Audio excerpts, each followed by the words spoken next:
Hyejin, and I'm undocumented, unafraid, and unapologetic.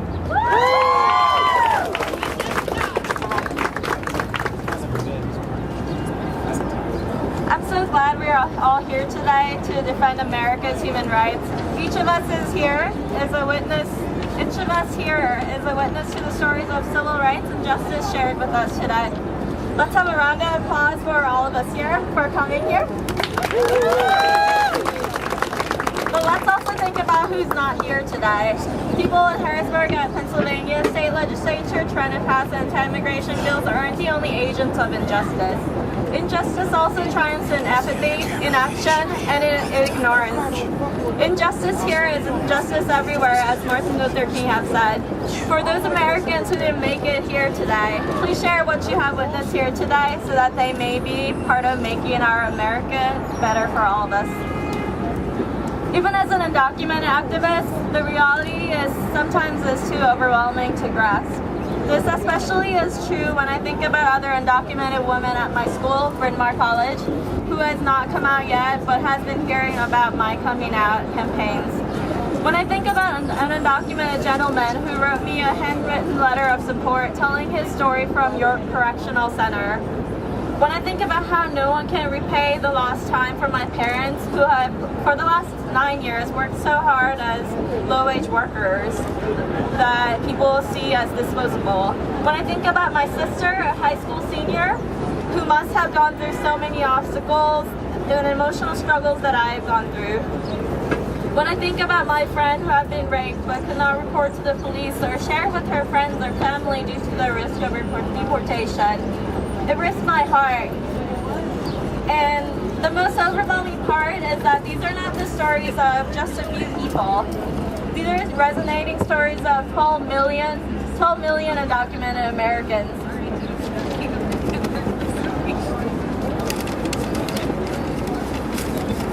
4% of Americans who are treated as underclass are being oppressed, and folks are excusing their inaction and injustice with the mere lack of immigration documents and for cheap labor. African American slavery for cheap labor ended, but now there are undocumented Latino, Asian, and more African laborers to fill those spaces. And where has the civil rights movement gone? Immigrant rights movement is an extension of civil rights movement, including abolition movement, feminist movement, LGBT movement. And it's you and me claiming our fellow American civil rights. Like many other families, my family hasn't had enough money or privilege to afford us visas. I remember the day my family's visa expired. We sought for other ways to stay in America, but the only way we would be able to stay would be if we were wealthy and privileged enough to start a business or to have elite professions. The only option America gave regular laborer was to be undocumented, to work under the table, to be abused at workplaces, to be forced to hide ourselves in fear of deportation, and to be stigmatized. I'm familiar with the silence and fear of being undocumented. The silence of not being able to freely share stories of my life with friends due to fear of deportation. The overshadowing fear that my mother starts the engine of her car and worries if she'll be stopped by the police today. The fear that any of the church members would find out about my parents' status.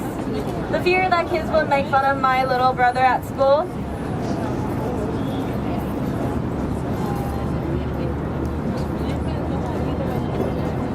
If they find out he's undocumented.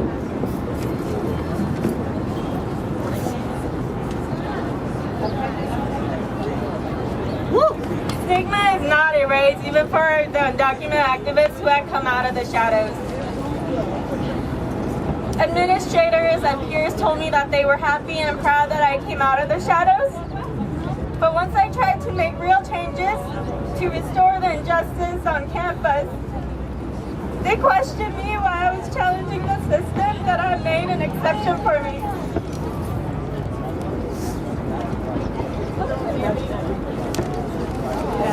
And as my friend said, when the British colonized India, they claimed that they were doing it for the well-being of Indians. In reality, when Gandhi tried to collect salt off the sea and did something real, they beat him up. Recognizing the struggles of undocumented Americans and their presence as human beings is important. However, recognizing their presence and recognizing their human rights are different.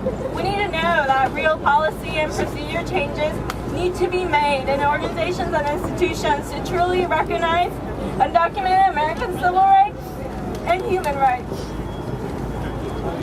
We recently had a victory. Where's Glenn?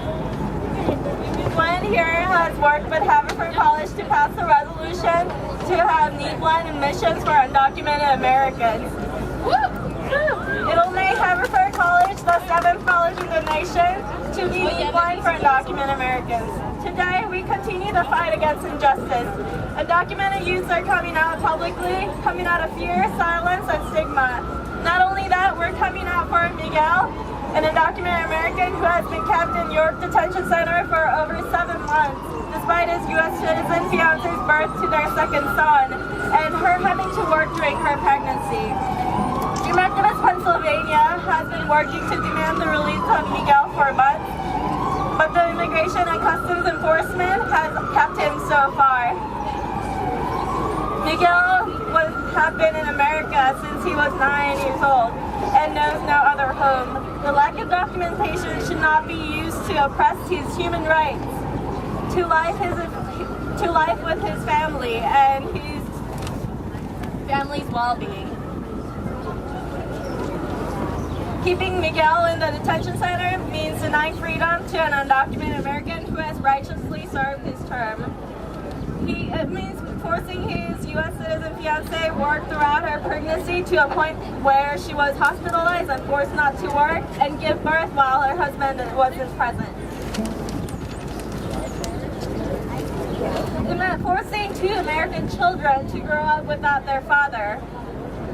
Means forcing an American citizen to live without her beloved fiancé. We need to realize that this is what we're letting happen when we don't fight against ICE's human rights violations. We're letting undocumented Americans like Miguel and their family members have their human rights violated. There are no such thing as valid reasons for violating someone's human rights. We need to recognize that this applies to undocumented Americans despite the stigma that's so prominent in our society. We need to tell ICE that there is no excuse for violating anyone's human rights.